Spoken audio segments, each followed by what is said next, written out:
Coming up on Fulton Today, details of Fulton's 2018 spending plan. We'll let you know how your tax dollars will be allocated. Also, MARTA asks citizens to offer their input on modifications to certain bus routes. And find out why saying goodbye to unhealthy eating habits is oh so sweet. That and more starts right now on Fulton Today.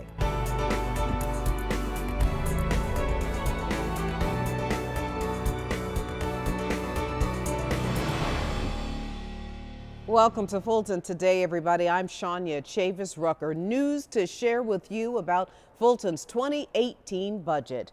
Fulton's finances in 2017 took an unprecedented turn, and now that means that the county can provide the services that residents have come to expect. FGTV's Brian Robinson joins us now with more on the 2018 budget. Brian? Shania, with the new year in full swing, commissioners expect the 2018 budget to continue to deliver efficient, high-impact service to residents, despite the $20 million revenue loss to the city of South Fulton. With more elections on the horizon this year, including another chairman's race and the commissioners of District 1, 3, and 5 up for re-election, the budget will help the Elections Department increase its funds. Youth crime prevention, senior services, and the Justice Reinvestment Initiative are just some of the other programs that will benefit from the $806 million budget.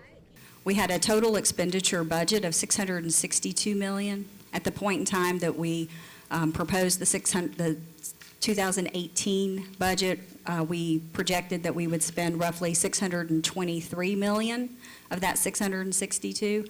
Our year-end results were $617 million, as the manager alluded to earlier. That is a $45 million difference between our budgeted expenditures and our actual.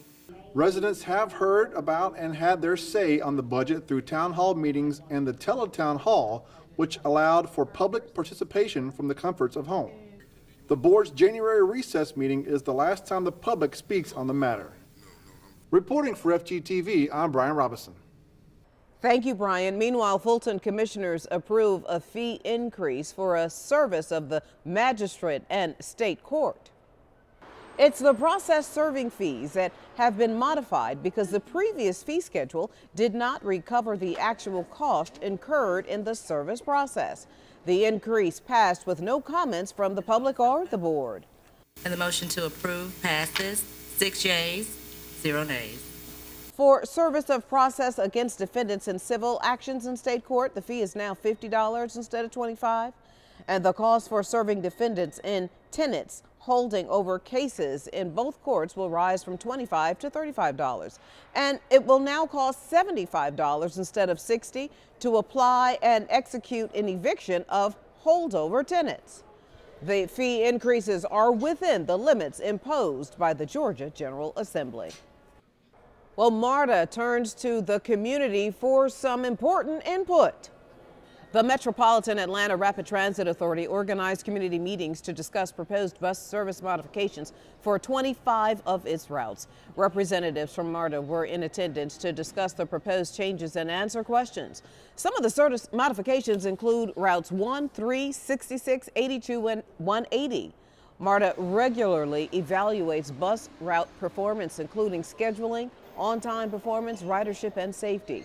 The modifications were recommended based on feedback received from customers and the authority's service analysis. The last change they did, I was a little skeptical how it was going to turn out, but it actually turned out a whole lot better than I thought it was going to be. Now, to see all of the proposed modifications and to share your comments, just go online. You can log on to MARTA's website. As the legislative session continues under the Gold Dome, we take a look at one of the first major presentations made during this 40 days. Over the past 7 years, we have endeavored to plant whole orchards of opportunity. Governor Nathan Deal gave his 8th and final State of the State address. The purpose of the governor's speech was to discuss his policy agenda and his top budget priorities. He also acknowledged the booming film industry that's had a major impact right here in Fulton County. Just 10 years ago, this industry generated $241 million in economic impact for our state. This past fiscal year alone, it generated $9.5 billion of economic impact. As for Fulton County, commissioners remain hopeful for support on improving the county's tax assessment system. The board is also hoping lawmakers will support the recommendations of the 2017 transit study so that local governments can address their own transit needs. Commissioners are seeking support for policies that strengthen the opioid abuse prevention protections. There are additional policy issues needing support as well. We will revisit our E911 bill from last year. Of course, that was our balanced funding and modernization bill for our emergency 911 systems throughout the state of Georgia.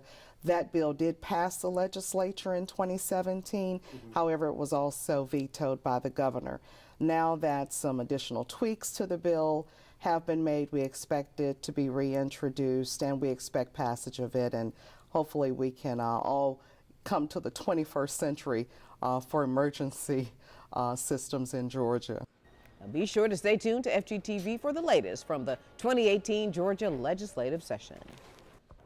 And speaking of the film business, Fulton secures a new film app to hopefully bring more business to the county. As applications to film on county properties continue to increase, the county's film division has turned to the Film App Company to help meet the high demand. The Film App allows filmmakers to enter the details of their shoot, then submit their applications online. Once received, Fulton's film officers process and then approve the applications.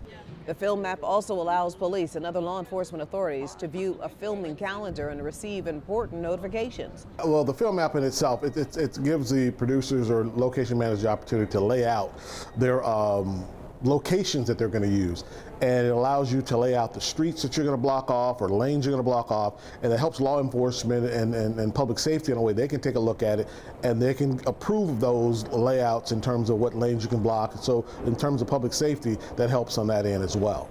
The other upside to the Film App? Details about each production are remembered, so the same information does not have to be entered each time an application is made. And we're excited about that. Up next on our district by district coverage, high school students are encouraged to discuss the unsung heroes that should be celebrated during Black History Month. Come on back.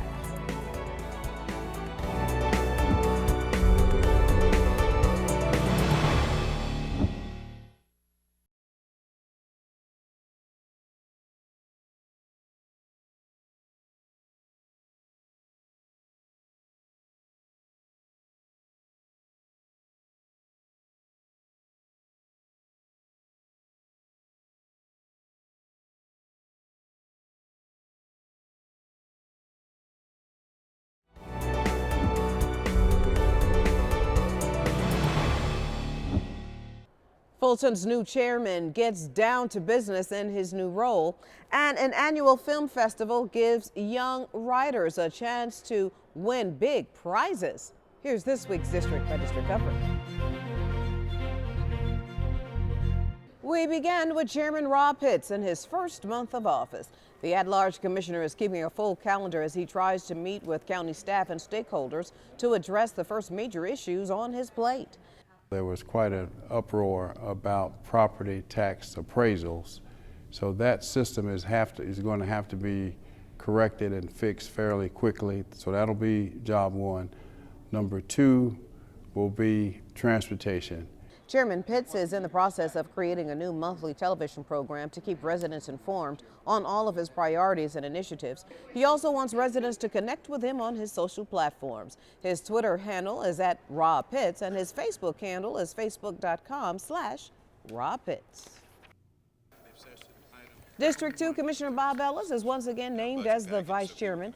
This is the second turn for the North Fulton representative as the vice chair. Commissioner Ellis served as the chairman while the position was vacant in 2017 following the previous chair's resignation. Just before being named vice chair, Ellis celebrated the football success of Blessed Trinity High School during a reception for both them and Hateville Charter High School. And whereas the Blessed Trinity Titans demonstrated true grit and grace under fire as they knocked off some of the most highly rated programs in the state on those teams' home fields.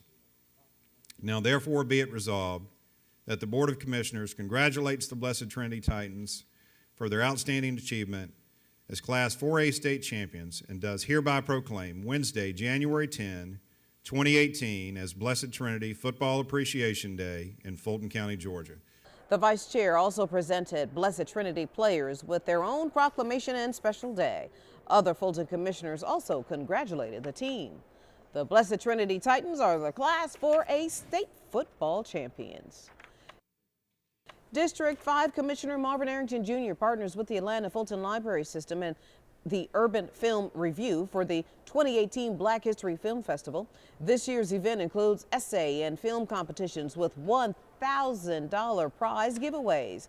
The topic this year, why my unsung hero should be celebrated during Black History Month. Participants must be high school students that live in Fulton County. The essays must be 1,500 words and typed in a 12-point font, and the film should be no longer than 10 minutes. There are some other requirements, so visit FultonCommission5.com for details. Submissions should be sent to FultonCommission5@gmail.com by February 9th.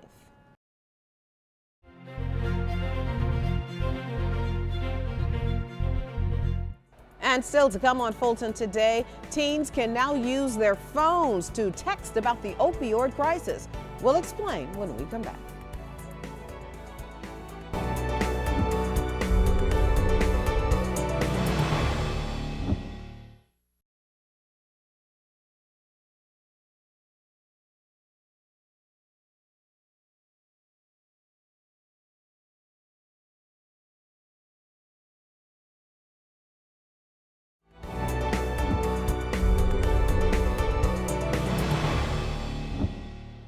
The county's Healthy Heart Coalition is working on a plan to help residents live a better life in 2018. And this year, they're welcoming a new organization into the fold to help address the prison to pipeline epidemic. FGTV's Priscilla Ortega has the story. Do you have a job? In a filled room at the Atlanta Community Food Bank, Fulton's Healthy Heart Coalition members kicked off the new year of service with a new partner to introduce. This is a letter to yourself. The coalition welcomed the IF Project, an organization that will help the coalition to address the pipeline to prison epidemic and the critical health disparities that impact generations of families. We're one of the first programs, we're one of the first areas to take it on. So we're thrilled because the Atlanta Public School System has decided that they would love to have this program as well as the CAB and other areas. So we're the first in pioneering this effort, and we're thrilled because it stops the pipeline to prison in many ways. It supports parents, engages them in the schools, and it really does get the partners and community on one accord. The program will go directly into the schools to communicate with students firsthand to try to keep them on the right path. How do we close the gap when people can't receive services or don't have resources? But this organization says we got to come together as a healthy heart. And when you think about a healthy heart, that's the goodness within the spirit of a person, of a human being. And this Healthy Heart program, connecting the dots all the way from Seattle with the IF Project, gonna make sense because we'll get a chance then to link that with other programs that we have. All of the partners are looking to make a bigger impact this year on the people that they serve. It's a mission they say they can accomplish because they are working together. Collaboration is key because not one organization can do it alone, and we understand that there needs to be a diversity in terms of the public, government, faith community, businesses. So together, that's how we really need to address the healthcare concerns of a community. The Healthy Heart Coalition tries to get at the heart of the community's issues, from health issues and legal challenges to even employment. That's why Atlanta Fire Rescue is a part of the team, hoping to get young people gainfully employed. We try to encourage them. We take them as young as 17, so we're trying to reach out to the community and let them know that, you know, after school or what we do have tuition reimbursement. The starting salary is $40,000. Good work schedule. You'll be working 24 hours and then be off for 48 hours. And just bringing fire services to the younger people and let them know that it's a great career. With all that is going on tap this year for the Healthy Heart Coalition, all the group is really hoping for is to make a difference in the lives of Fulton County residents in 2018. Reporting for FGTV, I'm Priscilla Ortega. Thank you, Priscilla. Meanwhile, Fulton's behavioral health team is taking a new approach using technology to help with the county's opioid problem. Commissioners approved a resolution to fund the Text a Tip project through a contract with the Chris 180 Company. Now, back in July, the board unanimously adopted an opioid misuse and abuse prevention plan. Part of that plan including implementing a crisis text assistant line. Students will be given a number. A unique number is assigned to each school. So when they send in a text, it will be based on that unique number tagged to that particular school. Once they send in a text, we have licensed clinicians on the other end of the phone that will respond to that text within 2 minutes. Part of the county's prevention plan also includes increasing the number of drug drop boxes and a public service announcement campaign with law enforcement, community organizations, and with commissioners. 2018 is the year that a number of Fulton County employees will try to cut down on their sugar intake. The county's wellness team hosted a seminar titled The Sugar Shutdown with the hope of encouraging the workforce to eliminate the soluble carbohydrate. Well, I came today because I want to get some information about eating less sugar and putting sodium in your foods. My husband is diabetic, so we're trying to eat healthy. So I came to get maybe some information on certain types of saturated fat, unsaturated fats, and just get a better handle on how to eat healthy. So a lot of times I like to say choose 80-20 moderation, and to use this 80-20 moderation rule. So 80% of the time, really try to stick to those good habits. Eat a lot of fruits, vegetables, whole grains, lean protein, but make sure that there's about 20% of the time where you do allow yourself to eat what you love. So whether it's a piece of a brownie or a slice of pizza, go for it, because we want to make sure that you're still getting to enjoy the things that you like. Fulton's wellness team works with the county's health insurance providers on programs aimed at keeping the workforce healthy. The idea is that the less the county has to spend on insurance costs, the more it can allocate to county services for residents. When Fulton Today returns, Levy, L-E-V-I-E-D, Levy. Middle schoolers step up to the mic to spell their way to victory. Stay with us.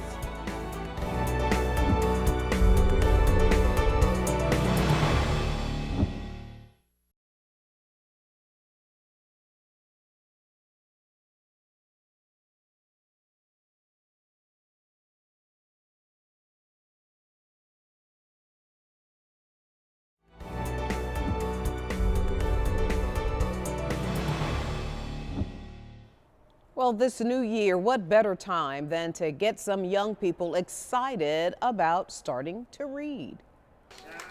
The Atlanta Fulton Public Library System is reminding you it hosts various story time events on various days at all of its library branches. Children and their parents are invited to listen to great stories, sing songs, learn, and of course, make new friends. It's a great social experience, as well as it's a lot of fun and a lot of learning. Storytime is just one of the many free family events the Atlanta Fulton Public Library System hosts each week. You can get more information by logging on to afpls.org. And finally, a beloved tradition continues to make a buzz at one county middle school. 36 top spellers at Renaissance Middle School went letter for letter in this year's annual Spelling Bee competition. The school's 6th, 7th, and 8th graders stepped up to the microphone to spell some common and not so common words with their peers looking on. Levy, L-E-V-I-E-D, Levy. That is correct. Though it is a competition, this year's winner took a unique approach to help her come out on top. Honestly, I just tried not to worry about it that much. Administrators say having a spelling bee not only helps the children focus on their academics, but it also offers other benefits. And it also allows them to increase their vocabulary, which ultimately increases their learning ability. And the youngsters get excited each year for the bee as well. The kids have so many other things that they can be excited about today, but they choose to channel their energies into academics. And so that is always wonderful to see. The next stop is the county spelling bee, then state, and finally the national spelling bee. Good luck to all the students. Thanks for the invitation. Had a great time. And before we go, our reminder that we'd like to connect with you online. Follow us on Facebook, Twitter, and Instagram for up-to-date Fulton County news. And you can watch a replay of this show and any other FGTV program anytime on our YouTube channel. Well, that does it for this edition of Fulton Today. I'm Shania Chavis Rucker. Thank you so much for watching. Join us each week for news around and about Fulton County.